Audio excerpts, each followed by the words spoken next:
Hi friends, எல்லாருக்கும் வணக்கம். ஸ்க்ரீனில் தெரியுற இந்த டிசைன் பாருங்கள், ரொம்ப சூப்பராக அழகாகவே இருக்குது. ரொம்ப சிம்பிளாகவும் இருக்குது. இந்த டிசைனுக்கு தேவையான மெட்டீரியல்ஸ் பார்த்திங்கன்னா ஜாஸ்மின் கிளாத் கண்டிப்பாக நம்மளுக்கு 1/2 மீட்டர் தேவைப்படும்.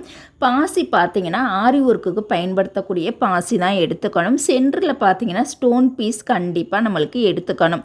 இந்த டிசைனுக்கு தையக்கூலி எவ்வளோ வாங்கலான்னு பார்த்திங்கன்னா குறைஞ்சது நம்ம டிசைனுக்கு மட்டும் 350 முதல் 450 ரூபாய் வரைக்கும் வாங்கிக்கலாம். ஏன்னா இதில் பாசி வைக்கிறதுக்கே பார்த்திங்கன்னா நம்மளுக்கு கண்டிப்பாக கிட்டத்தட்ட 45 நிமிடம் முதல் 1 மணி நேரம் வரைக்கும் கூட நம்மளுக்கு செலவாகும். இந்த டிசைனை உங்களுக்கு கற்றுக்க ஆசையாக இருந்தது அப்படின்னா நான் லென்த்து வீடியோவில் கட்டிங் அண்டு ஸ்டிச்சிங் வீடியோட உங்களுக்கு பொறுமையாக சொல்லி கொடுத்துருக்கேன். கண்டிப்பாக எல்லாருமே மிஸ் பண்ணாமல் போய் பார்த்து கற்றுக்கங்க. நம்ம சேனலை சப்ஸ்கிரைப் பண்ணாதவங்க சப்ஸ்கிரைப் பண்ணிவிட்டு பாருங்கள். இந்த டிசைன் பிடிச்சிருந்தால் லைக் பண்ணுங்கள். தேங்க்யூ.